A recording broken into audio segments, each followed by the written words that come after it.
You are now listening to the Someone's Favorite Productions podcast network.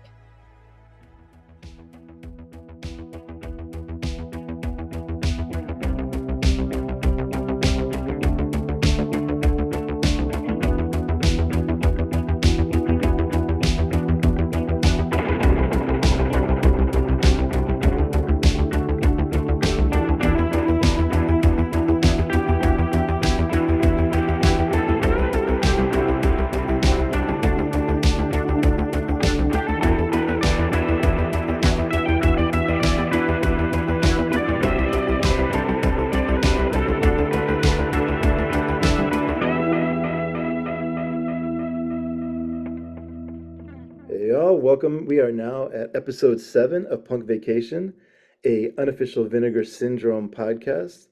Y'all know, by now you probably can recite this, but I structured this in a way I want to find the joy of unfettered creativity, which I think Vinegar Syndrome does a great job at. I'd love to make this a podcast dedicated to bringing awareness and context to movies of any budget from all over the world and during any time in history. Personally, I've been a subscriber since Black Friday of 21, and through They Live by Film and through this, I've interviewed a lot of the different OCN partner labels, and I just really love Vinegar Syndrome. And it's been fun to watch VS become kind of an industry powerhouse, which goes really well into some of the stuff we're going to talk about today. And I'm excited today to be joined by Oscar Becher, who's a vault manager and archivist at Vinegar Syndrome, amongst many other things. Oscar, thank you so much for making time for this. Thank you. Thank you for having me, man. This is very cool. And you just reminded me that I really love the unfettered creativity. I think that's that's why I love Vinegar Syndrome as well. Oh, It's, thank you for saying that. yeah, Yeah, I was just trying to yeah. figure out like how do you condense like the spirit of Vinegar Syndrome? It's tough, right? Oh, I mean, not to add anything because it's perfect, but unfettered creativity on a budget. Yeah, Almost, yeah, yeah. I think that's what I like about all our movies, where most of the time there's somebody saying, this is the amount we have to spend, and then someone goes over, you know. Absolutely. But yeah, yeah.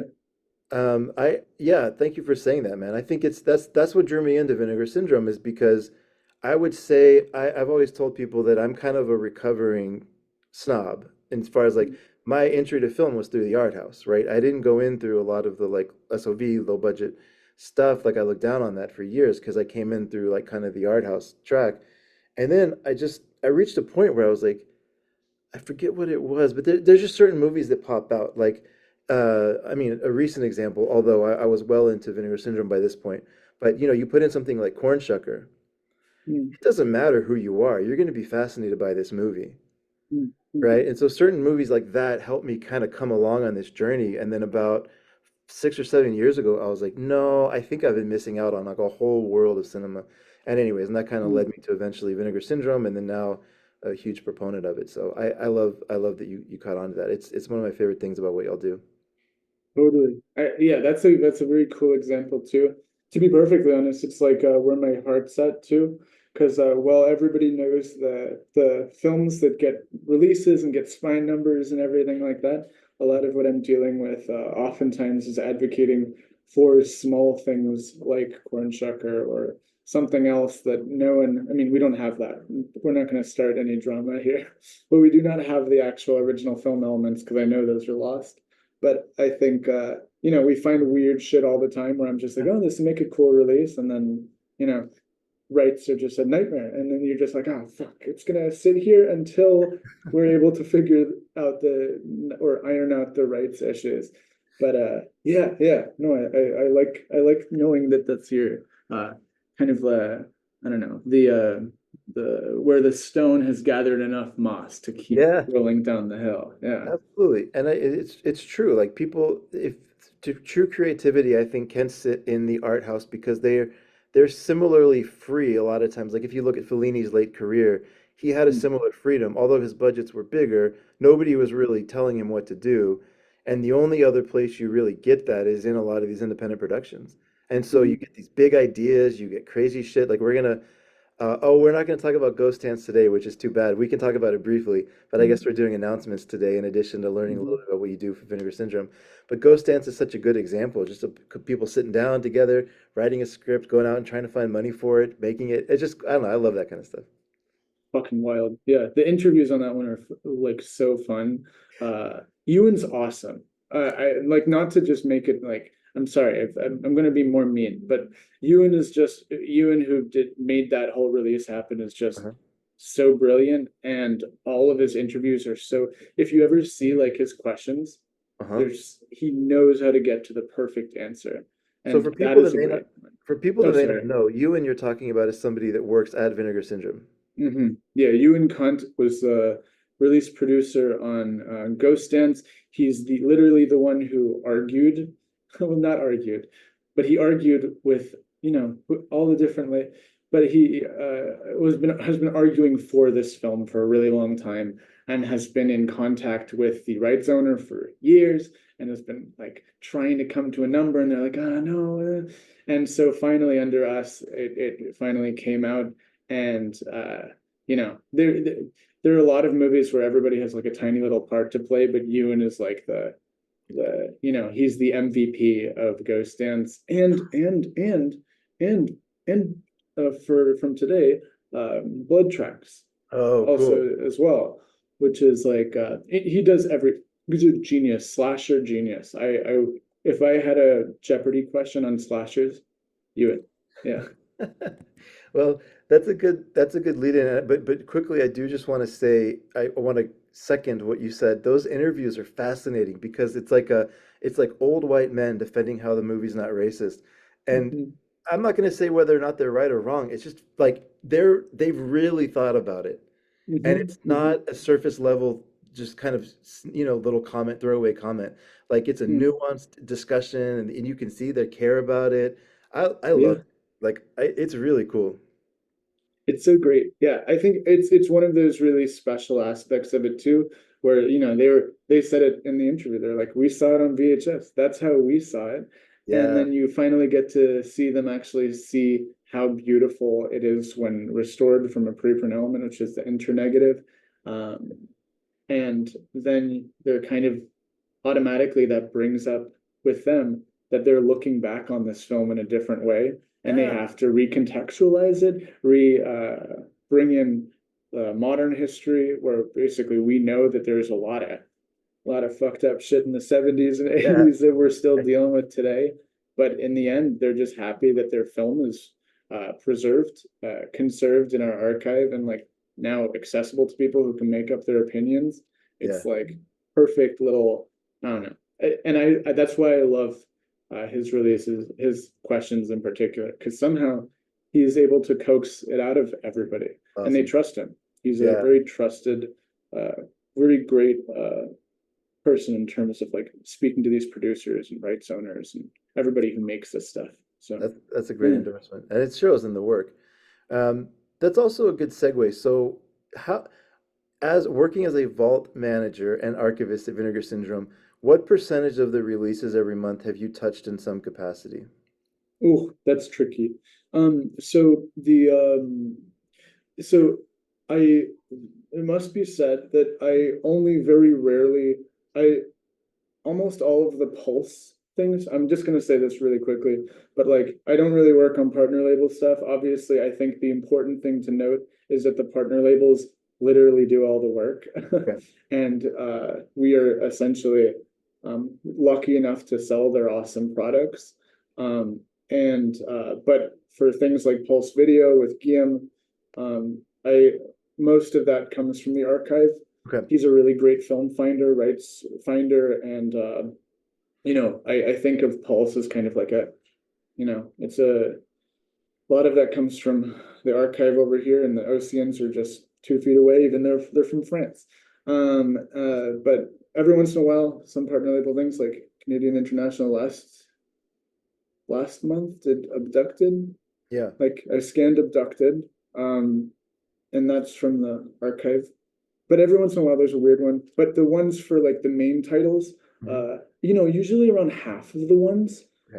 the ones which are studio ones in most cases, like that's all done in very specific parameters dictated by the studios. Okay. I think so that's done at their scanning place. Their preferred person does it, and essentially, in terms of acquisition of this kind of stuff, Largely, that is my best fiend, Joe Rubin, our curator, is the one who like works with hand in hand with the studios and is the one who kind of like when we all want certain things from Paramount or MGM, we all throw it to him, and like every single person does it, and then we all kind of discuss, and that's how an actual consensus is made. So we all kind of have like a little bit of a say, but in terms of like the more independent stuff, the like the Ghost Dance or like something which is from Trauma.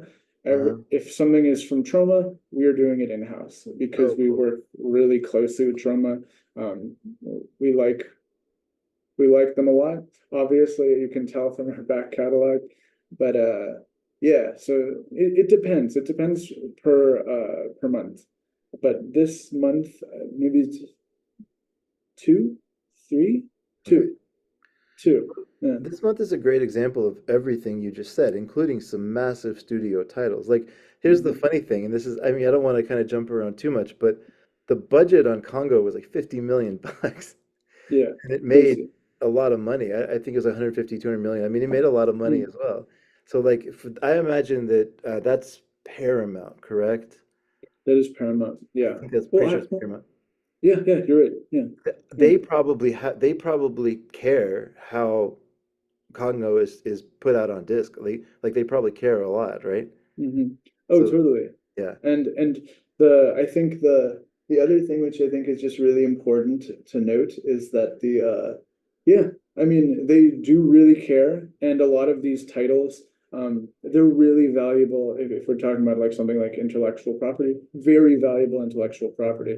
I mean, who doesn't love Amy? Who doesn't like green drop drinks or whatever? You know, these are valuable parts of people's memory. yeah, But yeah, so then essentially when a company like us comes in, what we can do is we literally will pay for new restorations, and they kind of trust us enough to basically like OCN comes out, goes to their place, and then it comes back. The actual file goes to our restoration team, and the your previous guests, the great Brandon Upson, the immaculate Curtis Spieler, and my favorite of all, Dave Sikora, who is also shoots all the videos that we okay, make and directs a shit ton of them. Is the other person who does that. So yeah, so that's kind of how it goes. But they care a lot. And then if we change grading, like, and they don't like the grade, you know, they can make notes. And you know, they care about this stuff. They really, really do, and they care about all these original materials. They make sure, you know, they have a lot of, you know, they have very, very, very good amount of money to put into preservation and yeah, archiving. So yeah, yeah, thankfully, yeah. That's great. And then for some of the other stuff that's coming out, like Blood Tracks, that's more of where y'all are sort of the stewards of all of that, right? I mean, this is a Vinegar Syndrome passion project. yes. So this is one that, yes, Ewan Kant is the release producer of. You know, release producers like it takes different forms, but usually how things go here is if you're kind of in certain cases, if you got the rights to the film, you're just automatically the release producer. So Ewan has like oftentimes first dibs on some of the coolest shit. Blood Tracks included, mid 80s fucking like Swedish crazy fucking slasher shit Yeah, with awesome band scenes and shit. And you know, I love a Snowden narrative. You know, that's sure. very fucking rad. And a great sorry, I'm not gonna do what I normally do, which is just ramble. But I do Please. love when a title works in multiple ways. Like the name Blood uh tracks, like blood, because the beginning scene starts with a train, and then but it's also about the songs by you know, because Yeah, they're yeah, a yeah. band and they're recording the music video. But yeah, that's a cool one. So basically, that's him negotiating with the rights owner, and that takes a crazy amount of time, and it takes a lot of commitment, more than I have. I could not do what Ewan does. I can't do what Joe does. I've tried at times, and I've been up since until like I'll get texts at 5 o'clock because they're always in different time zones because it's Oh just yeah. how it works. Yeah, And yeah. then yeah, so I can't do it. I'm glad we have really good people who do that like you, and but yeah, he's an awesome member of the team, I think for sure. That's awesome. Mm. So what do you spend 90% of your time doing then? Like if Vinegar Syndrome has this massive archive, and I've Mhm. asked a couple times before and I've never got a definitive answer, so I won't ask you if you can't tell me the exact number, but I'm assuming it's thousands, right? Of of yeah, is it per titles or is it Yeah, like per I titles guess reels or yeah, I guess titles, because reels, what you're gonna have what like four, five, six reels a movie? Yeah. So yeah, exactly. So like the official yeah, the official count of titles I think in terms of like legit titles, I feel like we've probably like I want to say it's like, but also keep in mind we have a lot of shorts, we have a lot of like Sure, sure, sure. things which wanted to be corn shucker but didn't quite have the amount of film to reach that point.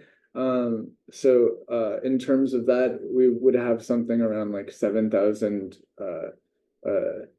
titles.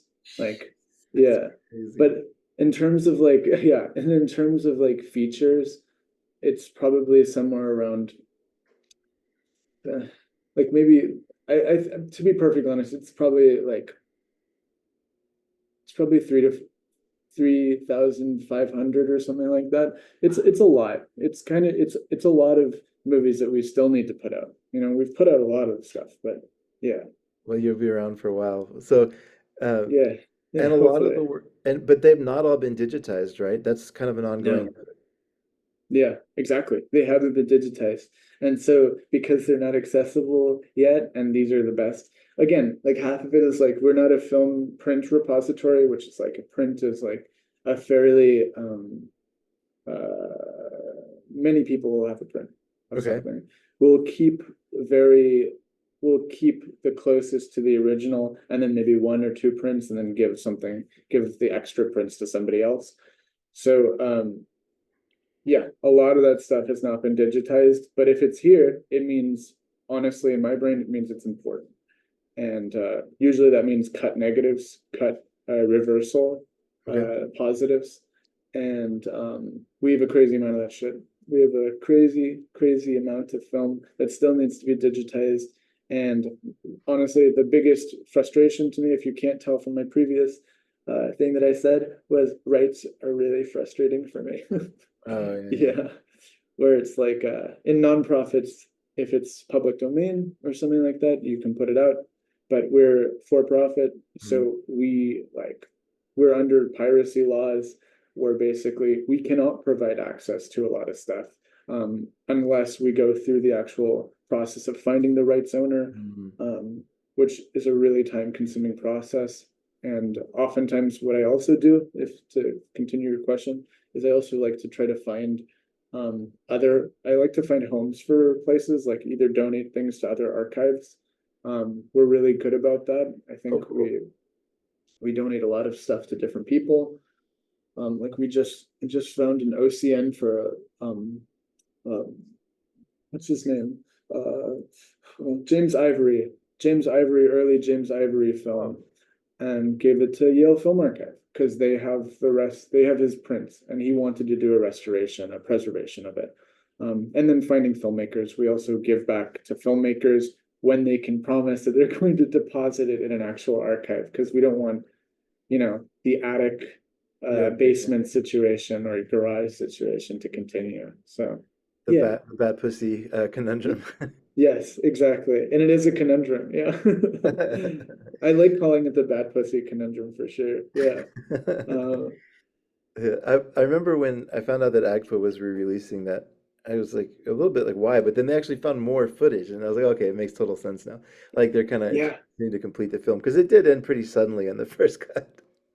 totally. Totally. Yeah. I'm glad that they found it. And they had another I'm blanking on I feel so terrible about blanking on his name, but they also had a stag film Yeah, included in the that's right. release by one of my archivist friends who works at Media Burn in Chicago.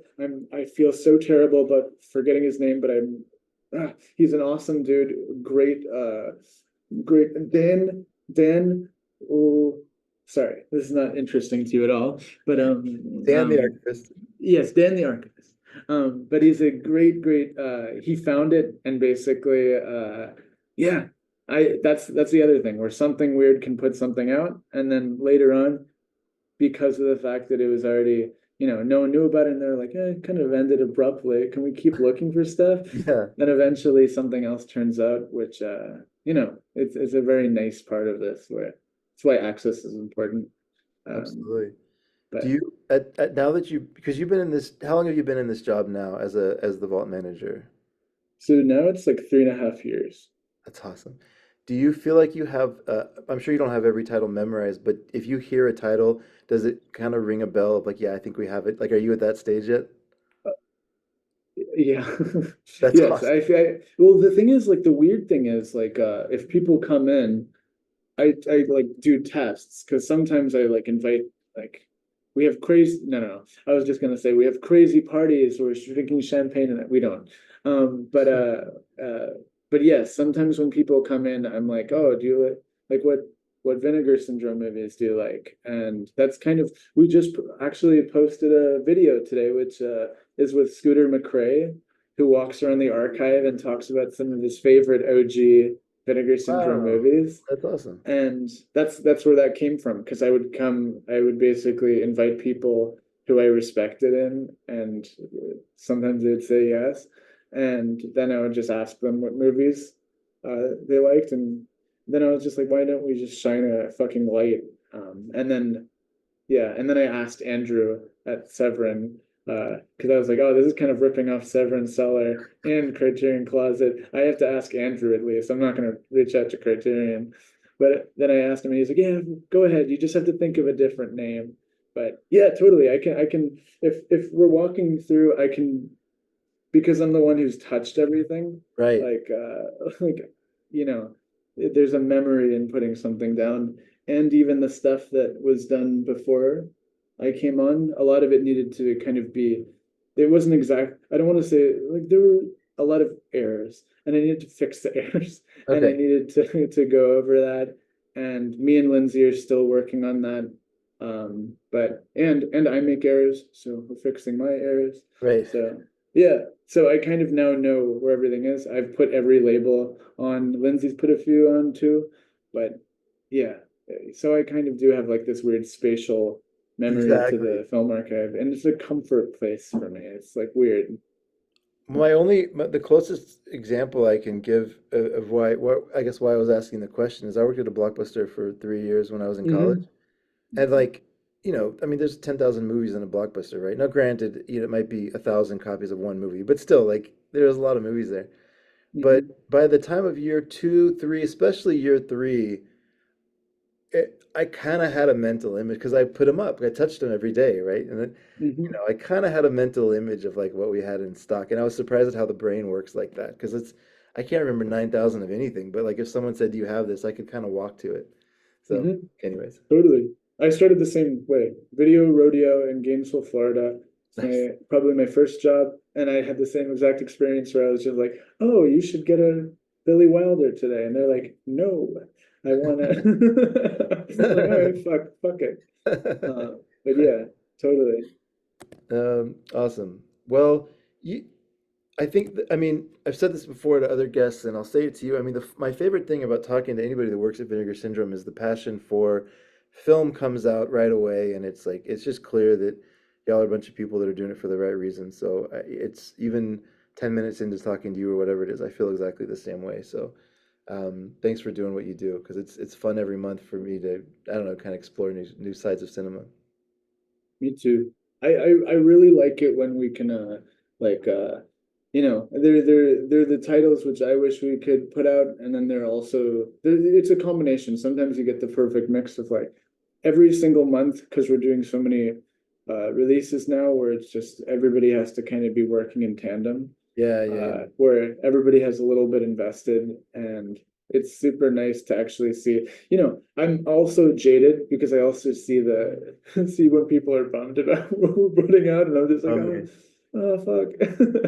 But yeah, no, totally. I think everybody here is like that's that's the only way you can be. I think even on the worst days when we're like when I'm like dealing with egos or dealing with people who are difficult, I'm always just like, yeah, I'm literally doing what I love to do and what I Yeah, care about doing, and I get to talk to people who like legit really fucking love film it's awesome. and would not want to do anything else, you know? So I'm also the same way where I'm just like, yeah, I love everybody here. Everybody here is like, in the right place, I hope, or at least feels that way. But yeah, yeah, totally. Well, thank you for saying that. Of course. I think that's a pretty good like segue into just talking about the releases. So, I'm a part of a VS Discord, the VS Discord, and then separately, I'm a part of a film several different film discussion discords, and everybody's pumped for this month. So I think That's good. for a couple different reasons, but immediately people are like, "Oh, I can't believe they fucking have Mr. Goodbar!" Like, there's a different title that everybody's excited about. So let's just maybe kind of jump in a little bit because there's two that we can't talk about Mm. yet, which are coming out on during the Black Friday. And just functionally, I guess people should hear. So this pre-order goes on for a couple days, and then it goes to regular, and then the Black Friday sale starts sometime Mhm. around late November, and that's going to be a separate sale that goes on, and then y'all are shipping everything from November through the Black Friday sale starting in December, right? Yeah, yeah. And it's like yeah, people have said it before, but our shipping team are like, they're the fucking like they're the beasts of our fucking like they're literally like they're incredible. Like I don't know how they do it. I mean I do know how I did it. When I first took over, they kind of like it was during a Black Friday, and they were just like, yeah, test it out, see. It was the best thing ever because it meant I got to meet everybody. Yeah, Like I yeah. got to be really close friends with Evie and Jenny and Libby and everybody there, who's just fucking lovely. Chris Collins, and yeah, they're all really awesome and they're all like super professional and they all shat on how bad I am at shipping. Like I'm terrible at shipping. So like I'm very glad that they're just like they're awesome and they're yeah, but then it all gets shipped out. Yeah, to direct to people. So Okay, yeah, or access arm for sure. Yeah. that's great. One of the titles that people are talking a lot about. Cold winter of 1874, 6 men set out on a journey through the Colorado Rockies. They were looking for gold, but what they found was that they were completely lost. I want a thing about it now. In the tradition of Friday the 13th, Part 2, and Oklahoma, comes the first intelligent film about cannibalism. Gross, Packer! So I have a little bit of a funny story with Cannibal. So when uh, for the first 4 years I got married in 2007, and for the first 4 years, we would go to New York for our anniversary every year. And one of the years, I can't remember which one it was, I drug my wife into the middle of Queens to Troma Studios. Mm-hmm. And I just knocked on no, there was an intern standing outside smoking a I cigarette. feel like I know where this is going. Yeah. And I was like, can I take a tour? And they were so confused. They were like, I guess. And so we walked through, and sitting on a bookshelf is the script for Cannibal the Musical. I was like, "Are you kidding me?" So I just like held it, and I have like a picture with it, and I was like, "Can I take this?" They're like, "Well, no." But that's just how they operate. Stuff just laying around, you know. Anyway, Hmm. so I have a long history with this movie, but it's so cool that y'all get to put it out. I'm so incredibly excited. I love Cannibal the Musical. I think there's when I found out about it, I definitely had a little bit of a moment where I knew that, everybody knows that the negative is lost. It's a really sad aspect of this. Hmm. And everybody knows that. So I think when we started doing the shot on video slash like things that are only going to be on video because that's now the master is Uh-huh. like I was just very pumped and I was very glad that we did Cannibal because I immediately was just like okay I'm like yeah I was like, I'm doing a video for it because I want to explain why it got lost. Because I Oh think yeah. that's a really valuable, insightful thing. Because you went to Troma Studios. So there's also film cans at Troma Studios Yes. in Queens. So Yeah. basically, like you walk around there, you see they're literal treasures of cinema, for me at least, where you get to walk around and you see the coolest shit ever. Um, and yeah, so I love that movie, and I think it's a fascinating situation. Um, and I'm yeah, and I think our release looks really good. I think it was, if I can delve into it a tiny bit, because I think it's kind of my Please. it's my favorite of I it's not possible to say that. I can't say that. But I do love Cannibal the musical, and I think with this release, I think one of the big misconceptions that I often hear thrown around is the idea of a video master. And oftentimes people think that there's one video master, and there are not. There are multiple video masters, and each of them serve different purposes. And I think the really tricky part about a release for something which was shot on film and then transferred to tape is Uh-huh. that master is not even the original master. Okay. Originally, there was a tapes beforehand that it was literally transferred to, Yeah, and yeah. then they used those tapes, which had the best quality for the tape. So we're already so many generations away that Right. picture how good can the picture look? But I think like the people in restoration did a really great job, and you can see some of that grain, and I think that's just a miracle, and it's really lucky because the we went yeah I picked up all the stuff from Troma, so I went to Queens, and literally I thought that the print was also lost, Uh-huh. and I picked it up. I think it was June, and carried the two things of print to my car because you can't park there. It's impossible to park in Queens, especially around Tromaville. Uh-huh. But basically, um, yeah. And I carried it to my car, and I was just like, I have the only film element for Cannibal musical in my trunk right now. That's crazy. Yeah, it's wild. And I was just like, immediately, I was just like, I want to see this. I want to see this. Like, Uh-huh. can we scan this? Because I knew that we are using the video master is going to be a better element. Because if anybody's more curious, go watch the video, please, that I made, because I put a lot of me, Benjamin, and Dave put a lot of work into it. But essentially, most negatives are cut. They only have the selections that they wanted to use for that finished version of the film. With Cannibal the Musical, because it's a 90s film, they essentially just had the exposed spools spliced together. So in order to actually, it's edited on video, so you'd have to scan and transfer everything.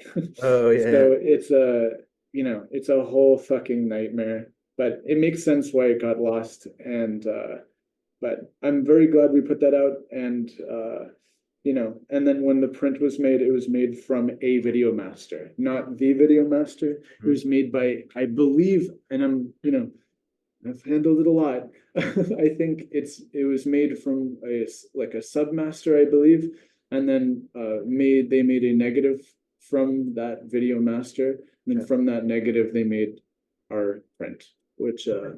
yeah, yeah, very weird. But I'm glad it's on the release.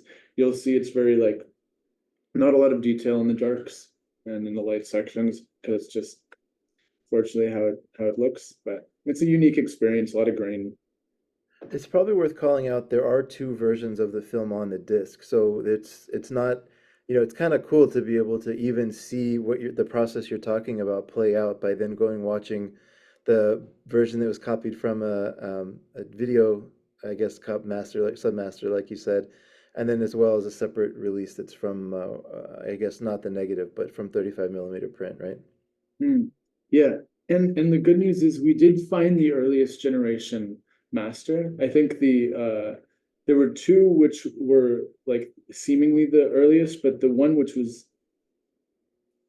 we thought was going to be the earliest was actually not.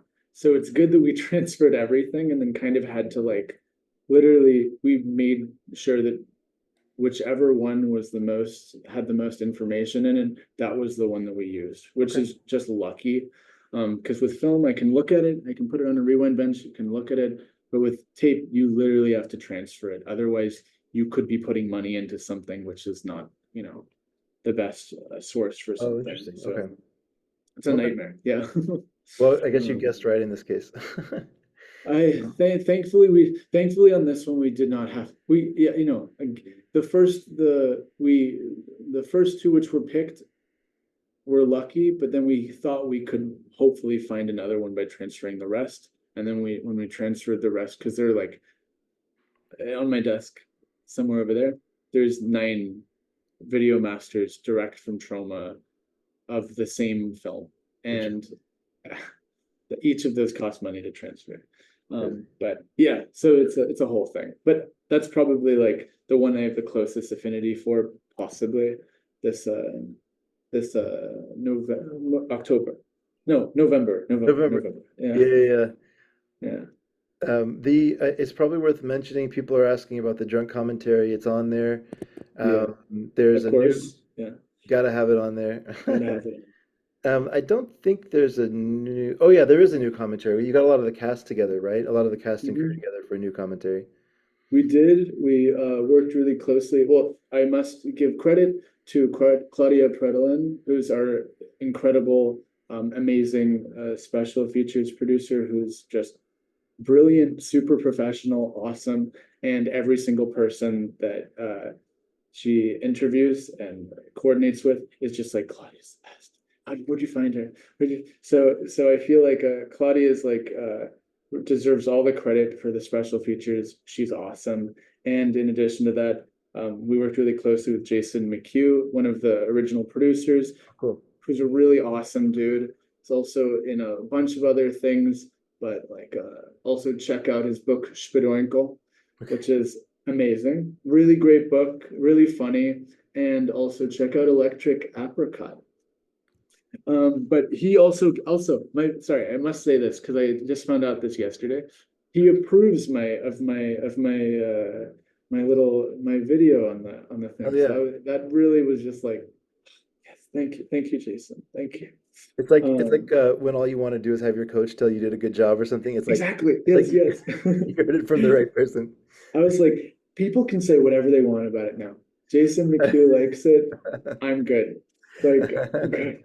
But yeah, we really went overboard with this one. I think I think people are really gonna like it. Like, there's a really good interview with John Bashar, Yeah. a bunch of other people who appear in the actual movie. I can't think of everybody offhand, but like everyone was really gung ho because everybody who was in this movie or associated with it loves this movie because it is it's a boulder. It's a Sisyphean boulder to make a musical on 60 millimeter in Colorado, wading through the waters of whatever, and getting Stan Brakhage to be in it and all the teachers there. So everybody has really fond memories of it. I wish we got Matt and Trey, but one day, yeah. One day, yeah. If you do basketball, maybe. But they, Yeah. but they have one of. Speaking of Sisyphean efforts, they have one of the favorite documentaries. It's a short documentary that's on TV that just walks through the 7 days of how they make a new South Park episode. Those guys are aliens. Like I don't know how they operate. It's Yeah. uh, to do what they do every single week. They have like an outline for us, an episode, and then they spend like I think it airs on Wednesday. They spend like Thursday they take a break, and then like Friday, Saturday they write. Sunday they panic because it's not done yet, and then they like freak out and just force it to be done, and then it's animated until like Tuesday night, and then it's just like it's the craziest 7 day journey. But they do it every single week for the whole run of a season.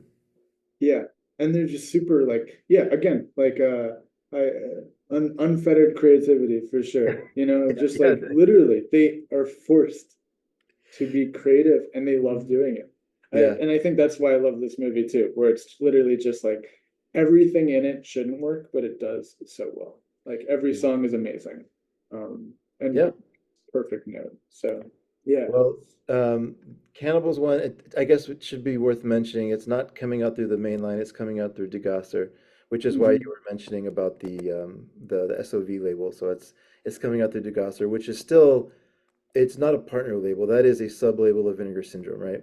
Yeah, and Yeah, so that's a sub-label you know, it's a complicated one. Yeah, I think of it as a sub-label. But there's yeah, VSP, VSU is more for the big studio things, which are kind of like, yeah. right. VSP is for the new productions. Cinematograph is for like art house American. Yeah. So yeah, it's a sub-label just like all the rest of, and VSA for all the random Action and martial arts stuff. everything of chaos. Yeah. And then But VSL for everything else that you just want to put out. exactly. Yes. VSL is my favorite probably because I'm just like whenever I think of something, I'm like they're like where would we put this? I'm like you're fucking kidding me, right? VSL. VSL. There's a market for this. Yeah. That's awesome. But yeah. Well, you've kind of you're doing a lot of really perfect segues here because earlier you were talking about Scooter McRae and now VSP you just kind of mentioned. So you're putting out one of Scooter's movies this month, um, Yes. Yes. Black Yes. Eyed Susan. The great inimitable Scooter McRae, known for Shatter Dead, through Saturn's Core, and Yeah. also 16 Tongues. So like yeah, so he's just awesome. He's yeah, Black Eyed Susan is a I don't know, have you seen it yet? I haven't seen it yet. No.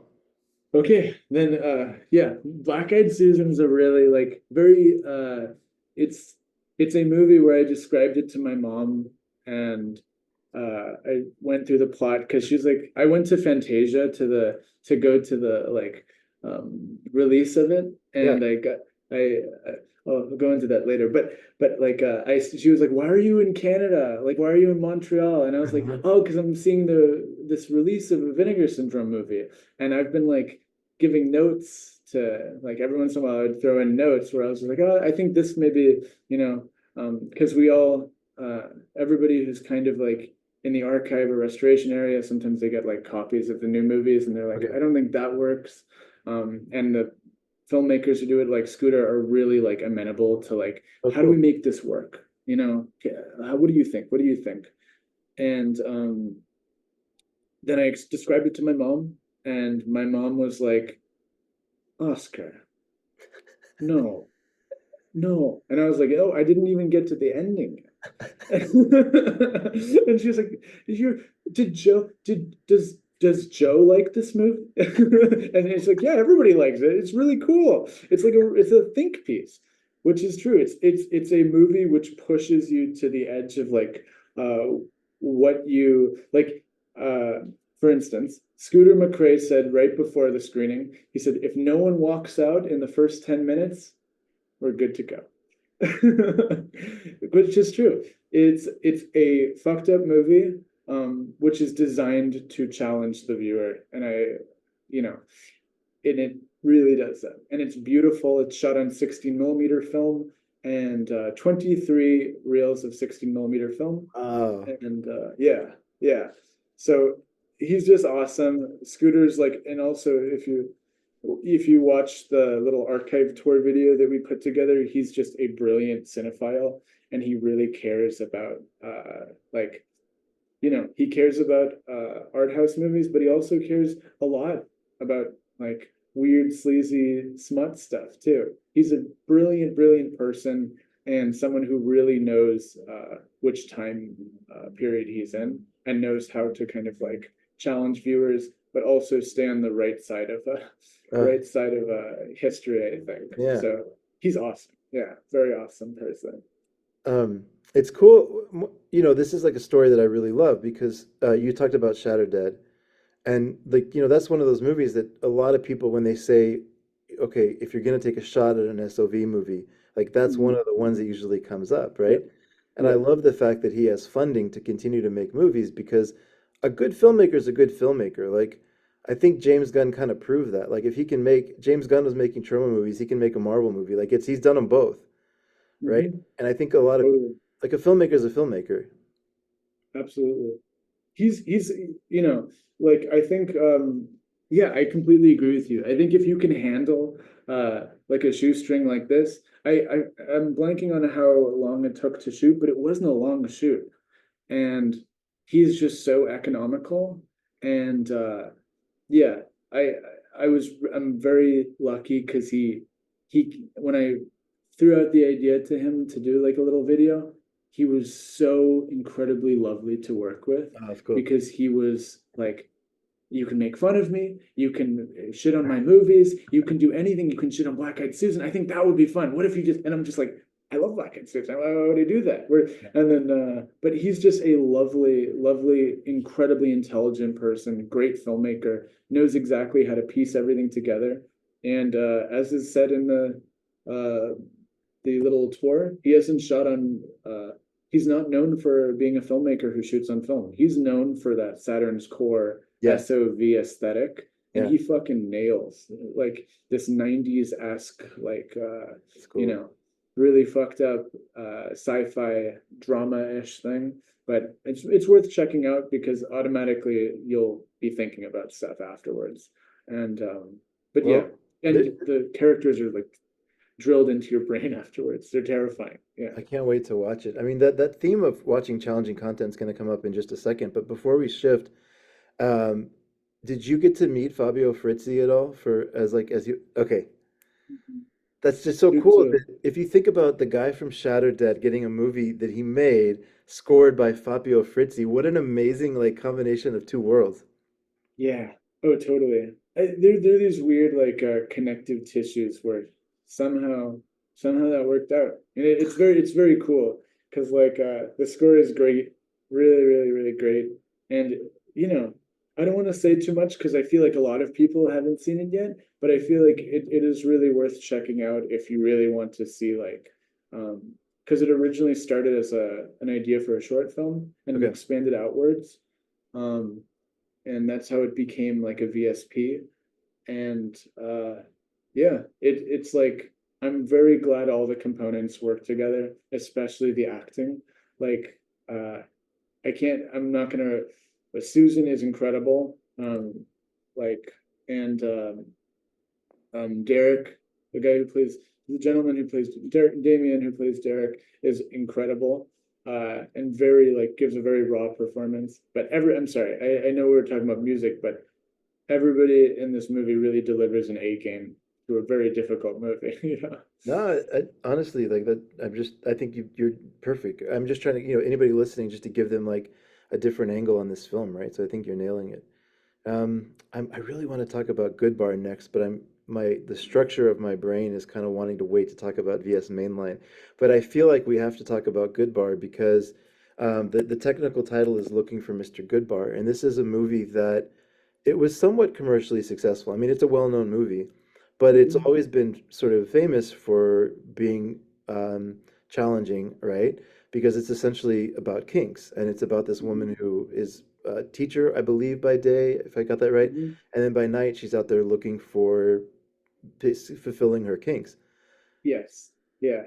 Yeah, exactly. So well, I mean, it's not really a spoiler. It's given away. It's a really really incredible 70s movie. Yeah, And like yeah. Also, it's 1977, year of many good films, including Annie Hall. And this is like Diane Keaton before that, like it's right. shot before that. And if you see these two movies and think that they're in the same year, you're like, oh, holy shit, what? How did you Double do this feature. before that? These are completely different characters. Yeah, yeah. But yeah, and yeah, so she goes it's based on a novel which is based on an actual true murder that happened in 73, I believe. Could be wrong, don't quote me.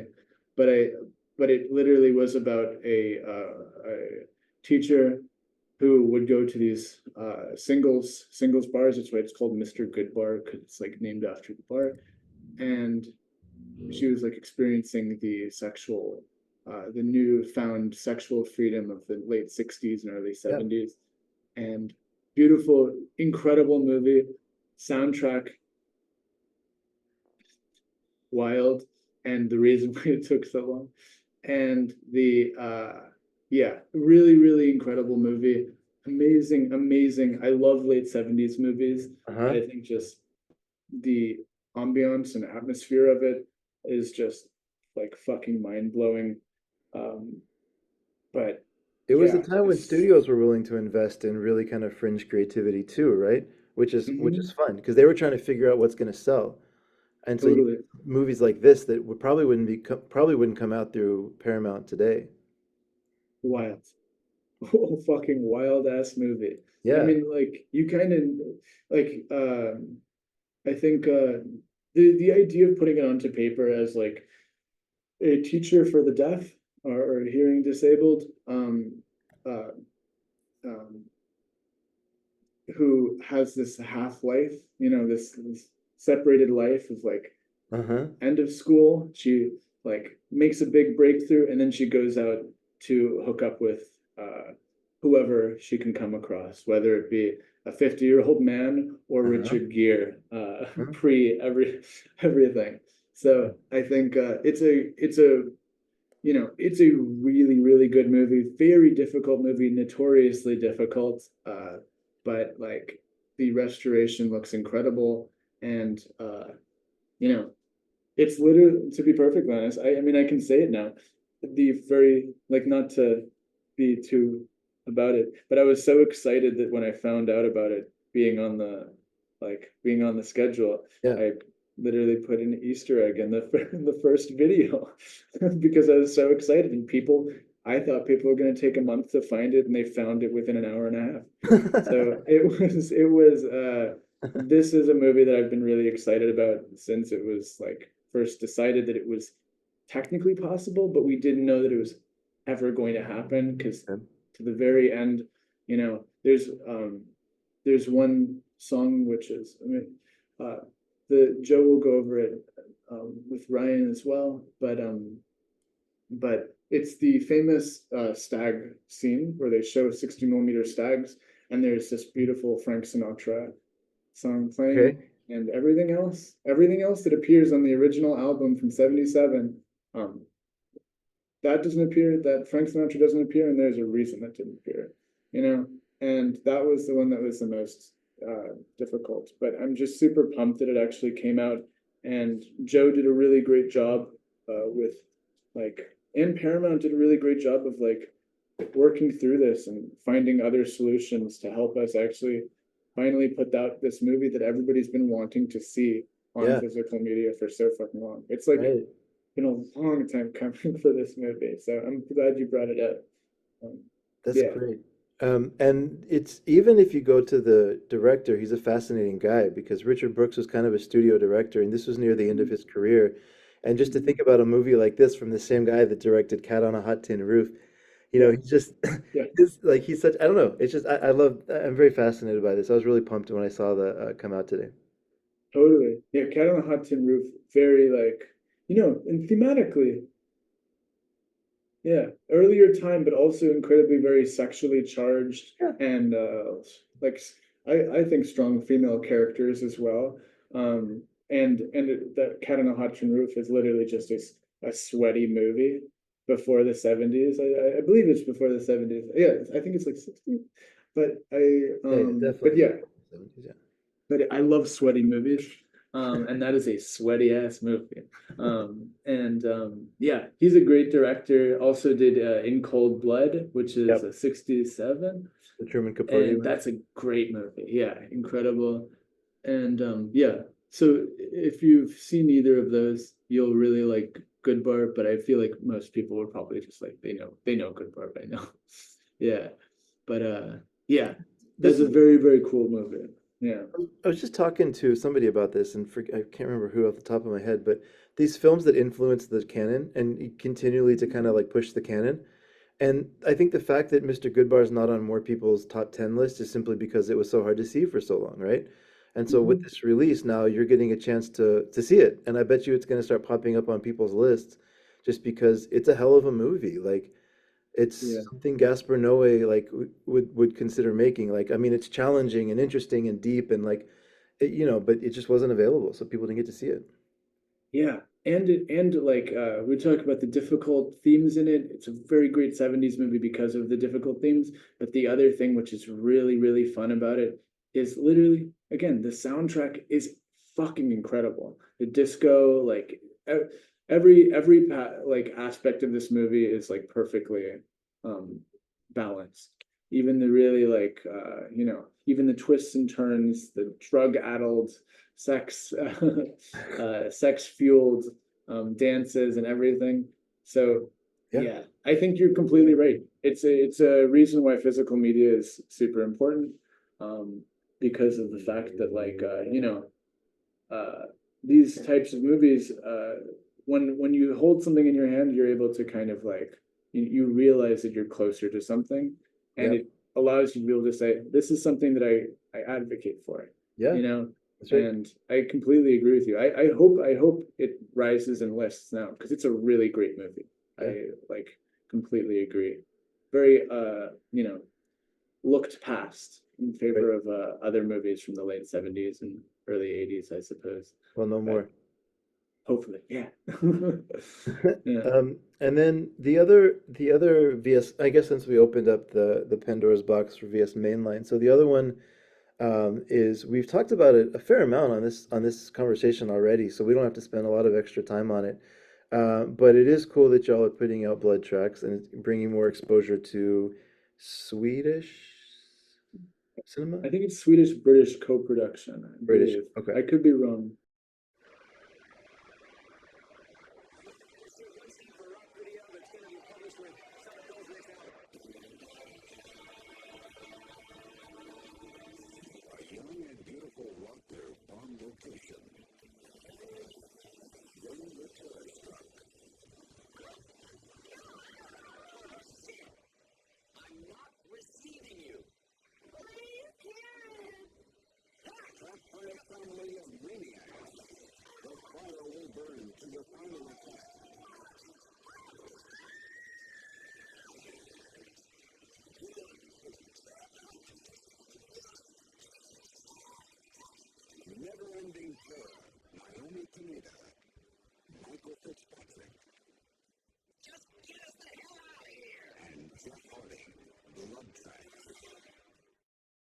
And the name of the band, is it Solid Gold? Is that the name of the metal band? There's a lot of really good metal in this.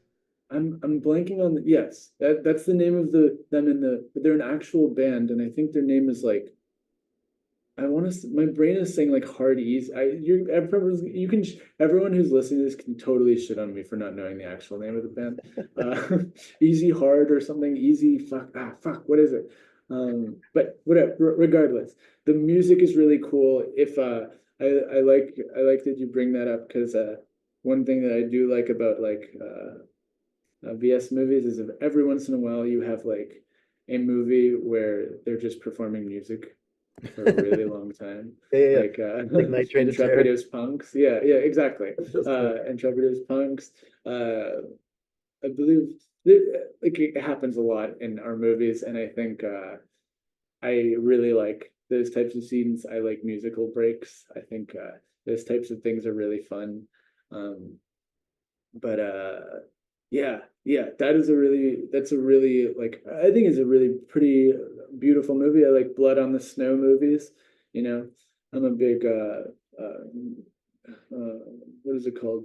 I think it's called The Great Silence. Yeah, I think it's called The Great Yeah, Silence. yeah, yeah. Oh, I you're like talking about the Great The Stone. Corbucci movie. Yeah. Yeah, I love blood on the movies with have like when blood is on the snow. There's like Uh-huh. it's the perfect thing. Like let's just put people in the snow and just put like bright red. The Um, fifth Lone Wolf and Cub movie. Have you seen that? Either the fifth or yeah, sixth, where it's all I all in snow. it's so yes, those are my type of shit where Okay. automatically you literally have um the most like absence of color, and then you have the most what is it called, emotionally tinged color, Yeah, which is yeah, yeah, yeah. red. So cool. But yeah, that's a very cool movie. I'm glad we put that out, and I'm like honestly just glad Ewan made it happen. Props to Ewan. It's the band's just called Easy Action, by the way, just so we can Fuck, resist. fuck, easy action. I should have gotten it. I mean, I had to look it up. I didn't know, but yeah, it's called Easy Action. Easy hard. I'm a fucking idiot.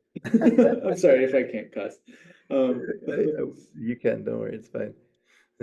That's awesome though. Yeah, and I think the commentary for this one actually has Ewan on it, right? oh, to be perfectly honest, I haven't seen the commentary, but I completely yes, it should. Every one of our slashes should have a commentary done by you. And like you listen, yeah, listen to the commentary, listen to anything that Ewan does, and he also has a really soothing voice. I didn't know he was British until he first came to the building and first saw a bunch of trailer reels for the Ghost Dance. And he was like, "You have the Ghost Dance," and I'm like, "No, it's a bunch of fucking TV spots." And he was like, well, and I'm not going to do a British accent because I No, believe please no, do. no. But there's no way to imitate Ewan because he's just so incredibly like he is also he's just perfectly spoken and like you know but it's very funny to hear it's really cool to hear somebody who's like speaks in perfect literally perfect English and then we'll be like well the Sasha's from the early 80s and then you're just like wow this guy's really cool. He's using Queen's um English. yeah. Um, But but it's again like just like everything y'all do, I feel recently stacked with interviews, a lot of actors. Looks like most of them are probably actors, but the cool thing is mm, you have a old feature from Easy Action talking about the movie. From I think mm, it's from the either 80s or 90s. It's an old feature, but you're gonna kind it's of see them fucking in their sick. prime talking about the movie. Very cool. Very fucking cool. Huh. Yeah. Well, I didn't know that. I need to look at the special features then. Like you know, um yeah, I haven't watched all the special features. Fair warning. But yes, yes. I definitely like because he's the release producer, Ewan has his hands in all of that. If it's on the release, that's because Ewan thinks it's important for knowing the film better. So yeah, that's very cool that he got got the ability to use that. It's probably not easy, you know. Yeah, I mean, who knows that, Sweden has an interesting uh, subculture, I guess is the best way to say it, around a lot of black metal, Norse metal, a lot of Hmm. like really heavier kind of metal, and a lot of really good horror movies that have come out that are probably not getting the attention they deserve. There's Mm, goofy stuff like Evil Ed, but then mm, there's stuff like this, which is just I can't wait to see it. So, um, mm, going on a completely different track, I mean, a film that really doesn't need any introduction. I just am fascinated. So I have this theory that like at some point the studios are gonna wake up and be like, let's just give Vinegar Syndrome and Severin and like mm, some of these companies, and then y'all are kind of at the top of the list, but like let's just give them our big movies because they're gonna do a mm, better job than we are. Y'all can put out 8,000 copies of Congo and it's gonna sell out. Like, and mm. this is the one to me, as soon as I saw it, I was like, yeah, it makes sense. Like, it's Right. all A-list actors, huge studio movie, one of the biggest hits of the year, but it is a little bit of, it's still a genre movie at heart, right? And so I think it seemed to me like a great fit. It's a yeah. It's a very fucking wild genre movie done in the mid fucking 90s, year after I was born. And yeah, you got fucking Bruce Campbell in it, Laura Linney, uh, um, um, so many great people. You have Amy again. I've name dropped Amy a few times before. How could you not fall in love with this gorilla? And a very one of I think probably I put this in the records like my favorite use of the song California Dreamin', Okay. which is just completely just randomly thrown in there and perfect like works really nicely. There's no reason for it, but it just everybody likes that song, I guess. But it's a really fun movie and yeah, it's like it's a Michael Crichton trying to do Lost World with monkeys, and which is just rad. Uh, Yeah, um, it has Tim Curry in kind of a fun role. yeah, Um, Anyways, yeah, it's a The really Romanian, yeah, he's great. Tim Curry's always good too. Yeah, he's amazing in this movie. Super iconic, has yeah. many great lines, and really likes diamonds. Um, but yeah, I hope what you said is true. I hope we can like do transfers of this stuff because uh that one in particular, since it's a 90s film, it really looks amazing. Oh, I bet. With the restored version. And I think there's something special about when you can see um the effects on everybody. I think a lot of people are like, oh, the gorillas don't look, but it's like you gain so much insight into seeing that little added extra bit of detail where Yeah. I think it really does help the film along too. So yeah, that I do like that movie. I have a soft spot for it.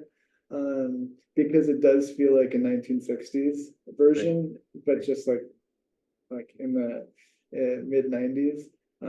It was like if 1960s genre film directors got exactly what they wanted, and they were just like, yeah, this is my salesman pitch for it, which is like on one finger, giant diamonds, lasers, which use the diamonds, kingdoms full of lost kingdoms full of gorillas, a gorilla that can speak using sign language, Uh-huh. but somehow was not taught by um, um, what's her name from yeah Annie Diane Keaton was not.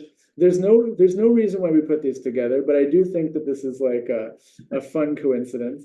But it's a very fun movie. I think there's no way to not watch this movie and not have fun with it. I think I'm glad we put it out, and it looks really nice. Yeah.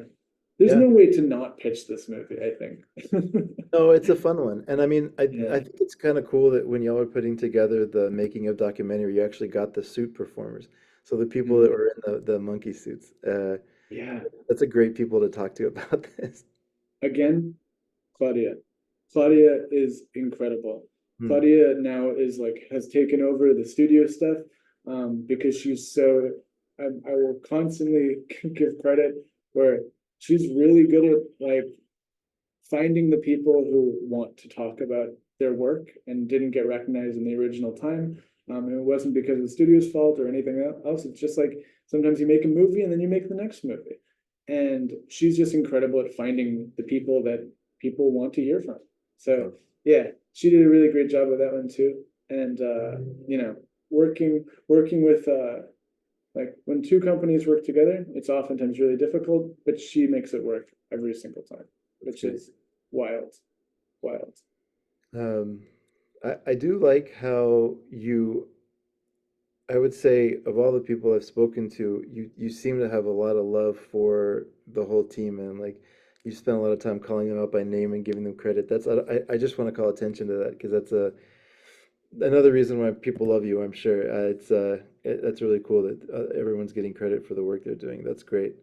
Well, It definitely takes a village, right?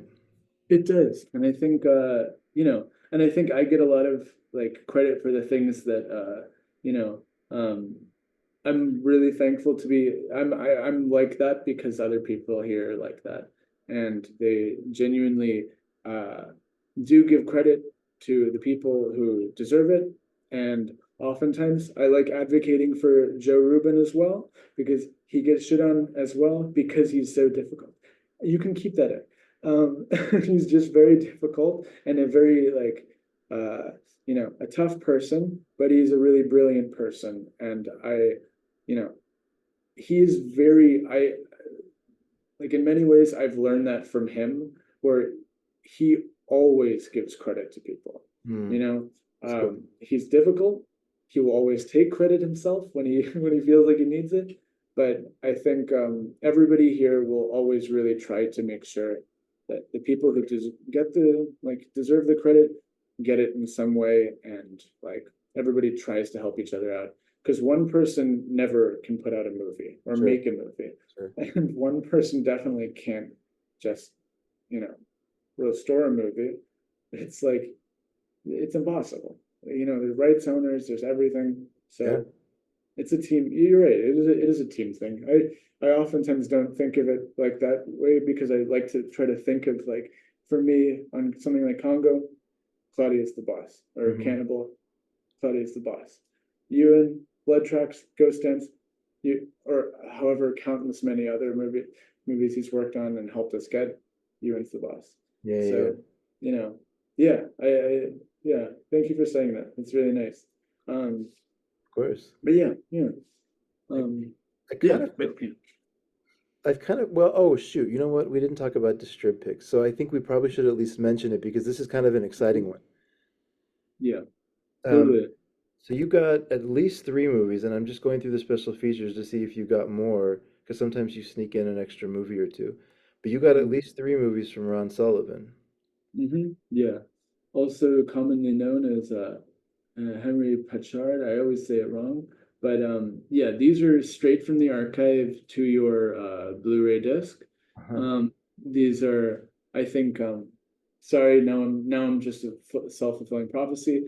For everything Mel you see now, an enormous amount of work goes into them, and that is largely handled by the great I think one of the great unspoken preservationists of our time, Stephen Morowitz, who owns Dystropix and Mhm. owns all the negatives for Mhm. every single one of these films, and is the one who is literally scanning every single slide, in the Yeah. off chance that one of them may be used in a documentary. Mm. So I think yeah. So last weekend there's yeah. So there's the bizarre ones, and then there's Scorpio 70, Sure. and they're all sleazy, sexy, well, black and white, and then color at the end. Um, but yeah, these are really cool movies, and they're you know, people, Ron Sullivan's known in the salacious community as like one of the most well known. But it's nice to see some of these early ones get a little bit more attention, especially from such good elements, especially like the first two. But yeah, I and to give even more credit, I believe because they were pulled all of them were pulled at the same time, maybe 3 months ago, to be Okay. scanned, which is crazy that it happens that quick. But Yeah. if you have an archive next to a scanning uh, department, can Right. do make this happen. Right. But his Stevens collection is so tightly packed of future stuff that I really hope we can continue going through the rest of the stuff because I love this exploitation stuff that he's been putting out, and the collaborations is something weird or something Yeah. really important to me. Yeah. I think Lisa's awesome and a major cool person in this whole field. Um, but yeah, I always say that if it's like, regardless of whether you like the movies or not, the supporting the district picks and value scene stuff really makes an enormous like really sways us because we're a for-profit company, and in a world where still to this day it's very difficult, even if you're in it for the history, Yeah. to release hardcore or softcore Yeah. films. So I, I beg of you, if anybody is on the fence and actually cares about the history, the documentaries, the commentaries, which are always included on these, are always incredibly informative, and there's no fluff.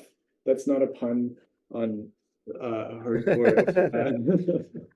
But yeah, you get a crazy amount from these releases, and Steven really cares, and they're also largely, the basic ideas of putting them together is because of the fact that we know that if you pair things together, you can compile a more comprehensive filmography of Yeah. somebody all in one.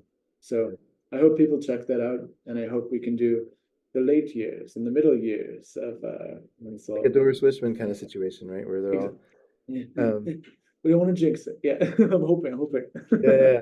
Well, I remember Yeah. of all the interviews I've done on the Live by Film, getting Lisa on was probably one of my favorite ones, simply because she doesn't could do a lot of interviews, and it kind of came through somebody that she knew that we both knew, and it just sort of worked out. And she's just such a genuine person. Like when she talks about movies and talks about Mike and talks about the history and just like everything she talks about is just so passionate and clearly like she's been in this for a number of years, and so it's just I don't know. Anything that supports her too, I'm a big fan of. So Totally. I was like, when she came by the building maybe like 5 months ago, and despite like being on like email threads and stuff like that, like she came by and she is like, I like meeting my heroes because my heroes are all preservationists, you know. But when I met her, I was just like, I literally did get a little bit weak in the knees because I was just like, you're just such a badass person true. who's done so much Yeah. and cares about these movies when no one else did. And you know, the she was loving these movies when people were like, "What do you mean? What do Oh, you yeah. mean by pussy?"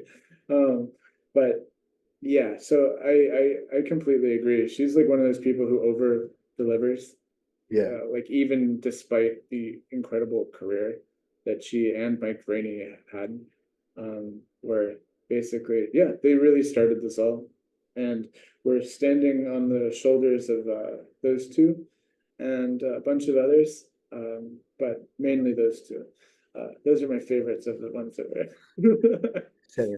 Yeah. Well, I think that's the perfect way to end it. Oscar, this has been a really good intro to your personality, your love for movies, and kind of the way I think how you see Vinegar Syndrome. I think that's really come out in terms of the way you really genuinely like love what you do. I think that really pops when you talk. So, thanks for coming on. It's been really cool to hear this perspective that you bring on all these releases. So, thanks for doing Yeah. this today. Thank you, Chris. This is really cool.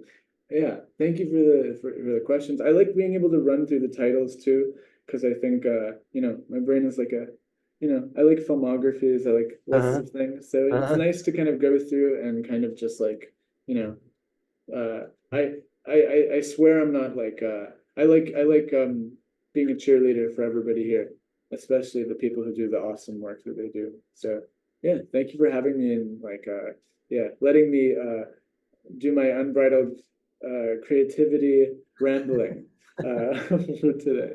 But Perfect. yeah, thank you, man. Thanks, Oscar. Talk soon. Yeah, wow, what a cool interview. Oscar's just such a genuine guy. That's awesome. I thank you, Oscar, for coming on and yeah, and just that was something I had a lot of fun with that. So that's great. What I want to do now is just quickly go over. There's 720 new partner labels, titles that came out this month. I think the actual number is either 17 or 18, but I just want to quickly go over them and maybe just, say a sentence or two about them if I know about it. Just because the sale's coming up, and I don't know for sure that these are even going to be included on the sale. I don't know how that works, but there's some interesting ones. So I'll go quickly through them, and I might talk a little bit about, some of them if I have a personal connection to it. But Dark Star, who's been a little quiet recently, it's nice to see them back. Reefer Madness, the musical. This is a funny one because it's a spoof of that 1960 kind of drugs are bad propaganda movie that came out. Oh, I'm sorry. I said 60s. The 30s movie that came out about how drugs are bad, and so they kind of made a movie out of it. But the funny thing is, the cast in this is crazy. It's Kristen Bell, Nev Campbell, Alan Cumming. So it's just a ton of famous people in it. It's a fun way to kind of spin on that propaganda piece. I haven't seen this one from Utopia, so it's called Red Rooms. I know people are excited about it. I think it came out last year. It's pretty new, but yeah, it's a movie that's getting a lot of popularity. The director Pascal Plante is getting some attention for this work. So yeah, I think this is a movie that is selling pretty well, and people seem to be excited about it. Like I said, I personally haven't seen it, but it's a mystery and kind of set around a trial of a serial killer, Ludovic Chevalier. I'm sure some of y'all know the name. Connie is putting out another Filipino movie called Moral. Um, this is by Marilu Diaz Abaya, and it's a 1982 movie.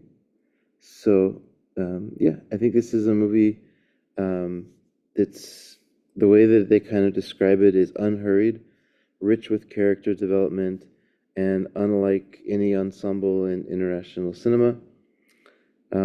It's a part of a feminist trilogy from Diaz Abaya, and I've actually heard of this film before, although I haven't seen it. A lot of people say this is one of the best Filipino films ever made. So this is actually, I think, a pretty big release for them. It might fly under the radar a bit because I don't think people know a lot about Filipino cinema, but don't sleep on this one. I think this one should hopefully is a good seller for them, and I think it's just it's supposed to, I've heard about it for a long time as a very excellent movie. Super excited about Umbrella Entertainment's release this month. It's called Hercules Returns, and this is this real quirky place in Australian exploitation cinema. It's essentially about a kid that loves movies. He quits as an employee of a cinema chain, wants to open up this new kind of movie theater, and wants to show a lot of classic films. So it's a movie that has a lot of ties to the Italian sort of Hercules movies, and it's a movie that is very uniquely Australian, and it's by a guy who is a famous cinematographer around there called David Parker. This is a movie that he's actually having a chance to direct, and it has a lot of the famous kind of Australian exploitation actors in it. The lead is a guy from Razorback. The projectionist that he hires is Bruce Spence, who's in Mad Max 2, and he's all over Australian cinema. So it's sort of a who's who of genre filmmaking in Australia. It's a 1992 film, so they're still getting the cast and crew together for the commentary. This movie's just a lot of fun, silly and kind of fun. Saturn's Core has another movie this month. This is a Wave production called Fatal Delusion. I would like to hear from Ross if this is true, but I think this is one of the more sort of infamous movies from the Wave production lines. It sort of is about a few different things, but part of it is a guy that's having flashbacks from being a war vet, and then I think he's the one. There's something in it where he starts to reenact these crimes, but against women, something like that, and it's pretty brutal, I think, in the violence, and it's a pretty notorious film, I think, within Wave. So this one, I'm excited that Ross has a chance to get this, and it's actually selling really well. I'm recording this on the first day, and the slipcover has already sold 700 copies. So this one, I think people know about it and are looking to pick it up.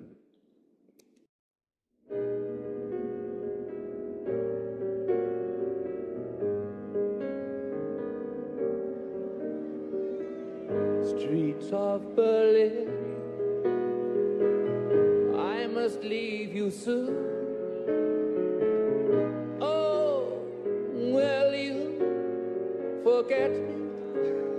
'Cause I'm really here.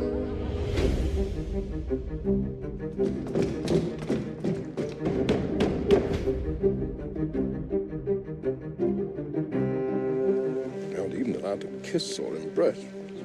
But you, throwing it in everyone's face.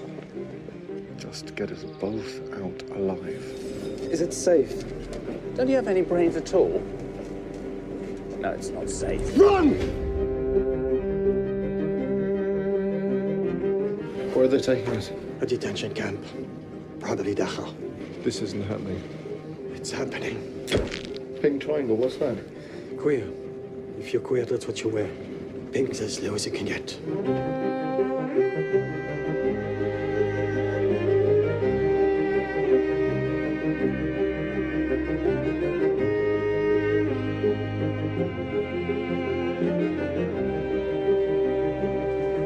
I love you. Isn't that silly? Queers aren't meant to love. They don't want us to. I'm a rotten person. I used to do things right.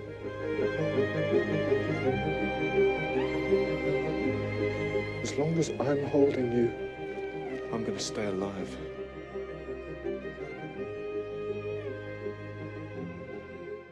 There's an interesting one here. So there's going to be two from Film Movement Classics that people should be pretty excited about. So one of them is a movie from 1997 called Bent, and it has Clive Owen, Mick Jagger, Ian McKellen, Nicholas Coster-Waldau, Jude Law, Rachel Weisz. I mean, the cast is crazy. Paul Bettany. The reason it has this strong cast is because this is a famous play that's been around for years, and it's maybe even from the 70s. I can't remember, but this play's been around for a while, and it told the perspective of gay men in concentration camps, like gay, Jewish, gay Nazi soldiers, I guess. And it's a very nuanced play and like a very powerful story, and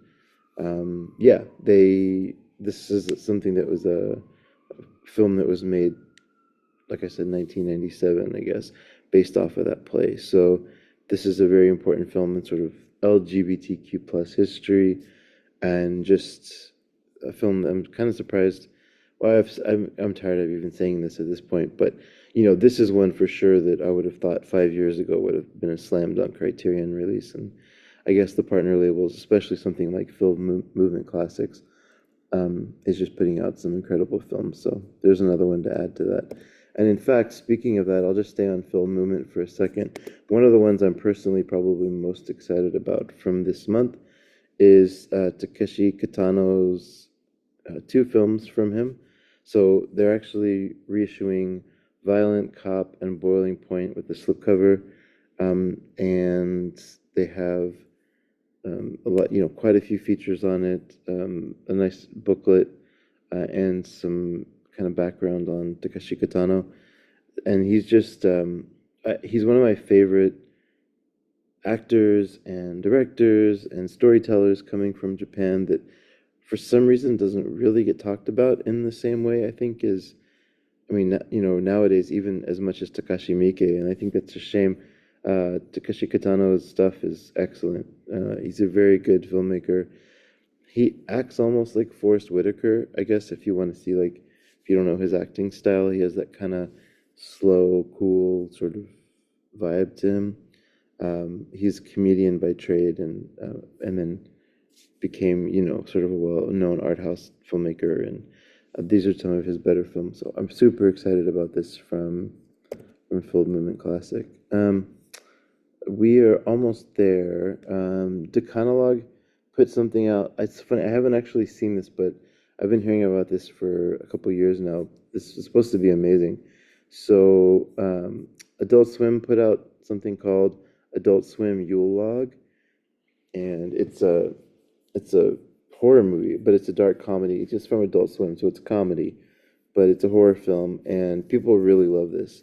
And it starts with the basic premise is starting with that cackling fire log that everybody has on the TV. So, and they make sort of a film around that. I'm super excited to see this one. I think it's got quite a reputation.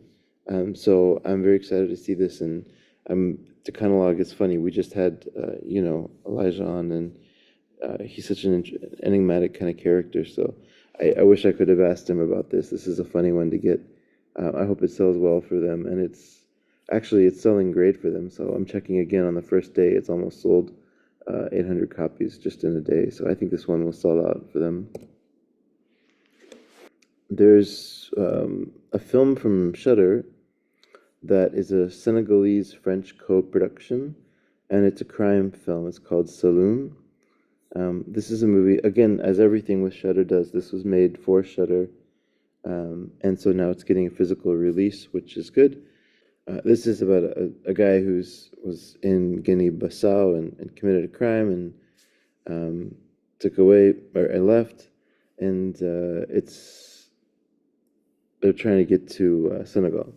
And It's just a movie that kind of goes around Africa, and it's a co-production with a French director. It shows Africa, different areas of Africa, in like a nice, very beautiful light, shot well, interesting story. And this movie did well on Shudder, and yeah, it's getting a release, which is great. And the director's on there and a commentary on the track, which is good. So it's already getting preserved after just being out for a few years. We'll end with AGFA, just because I think all good conversations about partner labels should end with AGFA. So they're putting out a Christmas-themed release, which is fantastic. It's called Santa Claus Conquers the Martians and Other Holiday Hallucinations. And so this is from the 60s, I'm almost positive. And it's the way they're describing it is a blizzard of mid-sensory kitsch that will make your holiday dreams come true, especially if you're a Martian. This is a co-production with Something Weird, and it's restored as they do, and it's basically has different ads and trailers and shorts, and then the main film is Santa Claus Conquers the Martians. But yeah, anyways, it's just should be a really fun Christmas film. For those that have seen Santa Claus Conquers the Martians, everybody I've talked to who's seen it says it's like a really fantastic piece of nostalgia, and immediately like a great Christmas sort of classic. And they have, I mean, I don't even know, let's see, 1, 2, 4, 6, 8, 10, 12, 14 short films from the Something Weird. Sometimes the way they're saying is the Something Weird SVHS Masters, which is awesome. So they're getting a lot of, very close to home movies for people that they've restored that are all Christmas themed. Lisa Petrucci actually writes about this, which is great. And yeah, this is a fun release, and I think a nice way to end this segment about partner labels. Yeah, busy month in November for them, and there's more to come at Black Friday. I think we're almost at the end, but I have one that I'm excited to do for the Convincing Holly segment, so we'll get into that now. For those that don't know, what I'm trying to do with Convincing Holly is I think there's a bunch of movies in the Vinegar Syndrome back catalog that if you describe it to just like a regular person who's not obsessed with movies, they sort of tilt their head sideways and look at you like you're a crazy person. And the way that I'm kind of thinking about this is defending a film that I love to a person that I love who most likely will not like the movie. But and specifically what I mean by that is, if they would never watch it, like it's not a film that they would ever go out and seek and watch. And one of the ones that I think is the first one that kind of I felt about in Vinegar Syndrome in a big way was the 1984 film Angel. There's no way to describe Angel in a way that doesn't sound incredibly awkward and exploitative. So it's a 15-year-old honor student who is a prostitute to support herself. And the thing, there's a lot of, it's a drama more or less. I don't know if you would call it a horror film. I don't think it's really a horror film. I mean, it's a story about this girl who is very young and she's trying to kind of improve her life. And because she spends a lot of time outside of school in the streets, she develops like this kind of street family that is able to help her. And it's not till later you find out sort of the relationship she has with her nuclear family. And I don't want to spoil that because I think it's actually kind of a powerful moment in the film. But the reason I actually like this film quite a bit, despite the kind of what the fuck premise to the movie, because the one thing they do a really good job of that caught me off guard was this family, this street family that they build up around her, is incredibly supportive and sweet. And between Angel 1 and 2, I think you really get to see the way that she leans on them, but they also lean on her, and it really becomes there's a lot of tragedy in Angel's life, the main character. And credit to Donna Wilkes, she does a great job in the role. But between there's a lieutenant who kind of is trying to figure out how to protect her, and then the people that are on the street, like an old cowboy. Rory Calhoun plays an old cowboy, and there's a fantastic character, Solly Solly Mosler, or Solly in the movie. And so there's just, I don't know, like there's just it's a sweet film, and I think that it hits some emotional beats that are kind of intense, but the goal of the film, I don't think, is to make you sad. I think it's to the way that I think the reason it's so popular is because as you get to know this girl, your heart kind of breaks, and then she has this family that comes around her and supports her, and it starts to look at questions that I think that were probably mirroring what was going on in America at the time, around this sort of public recognition that the nuclear family unit was breaking up, that there, you go find family where you can find it. This myth about, the white picket fence was kind of not the dream that everybody had, and people were being more open about it. And along with that, not everybody wanted to live in the suburbs that were there in the 50s. So there's a lot of stuff happening around American culture that is, I'm not saying it's addressed in the movie, but I do think it's a nice parallel, knowing that this came out in the early 80s, and just thinking about where the mindset of where people would have been, and certainly where people continue to be as they see it now. So Angel, 1984. No way to really describe it to make it sound like a movie worth watching, but I think it's a fantastic film and is 100% worth watching. Y'all, we did it. Episode 7 in the books. I'm so thankful for everybody who stuck around this far and who stuck around week after week. I'm having a lot of fun with this. I'm trying to bring in as many voices as possible. Please let me know if there's anything that you think would make this better. If there's anyone you want to hear from, let me know. I will say mid-November. Very excited to have a British YouTuber and kind of historian and somebody who's crazy for physical media. He goes by Film Blogger Sam. Super sharp guy. He's going to come on in mid-November and talk about the October releases and that we all now have and are currently watching. As of recording this, I saw The Ghost Dance, and I paused The Tenet about halfway through The Tenet to record this. I love them both so far for different reasons, but it's going to be a fun episode, and always Celeste will be on to talk about the adult titles.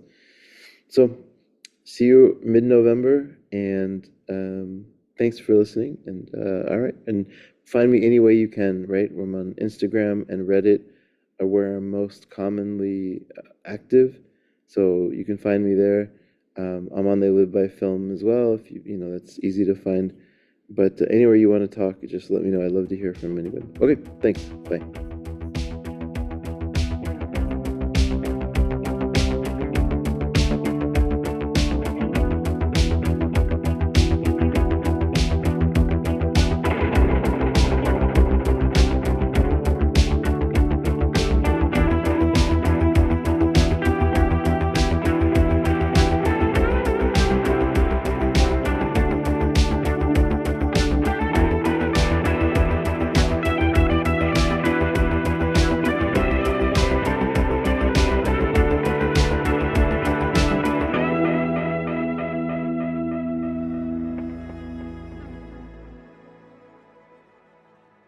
Thank you for listening.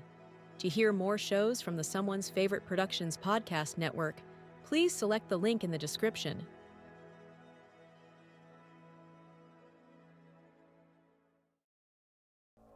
If you're looking for more horror outside of the mainstream, look no further than Unsung Horrors, a podcast about underseen horror movies.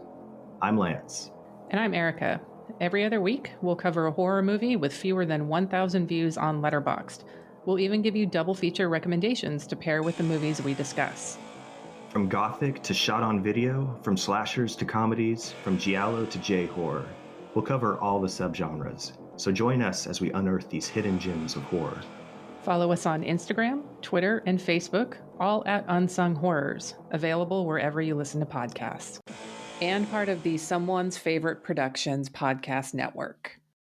Hello, my name is Kevin Tudor, and I'm one of the 3 hosts of Almost Major, a film podcast dissecting many major indie studios and the films they release. Every week, myself, Charlie Nash, and Bryden Doyle discuss overlooked, forgotten, or bona fide classic indie films via studio-specific miniseries. We've previously covered numerous films from Artisan Entertainment, Lionsgate Films, and New Line Cinema. Titles including The Blair Witch Project, American Psycho, Dogville, But I'm a Cheerleader, Saw, Requiem for a Dream, and Ringmaster, you know, the Jerry Springer film. Anyways, we have a fun time every week and we hope you will join us. Subscribe to Almost Major wherever you get your podcasts. Now proudly a part of the Someone's Favorite Productions podcast network.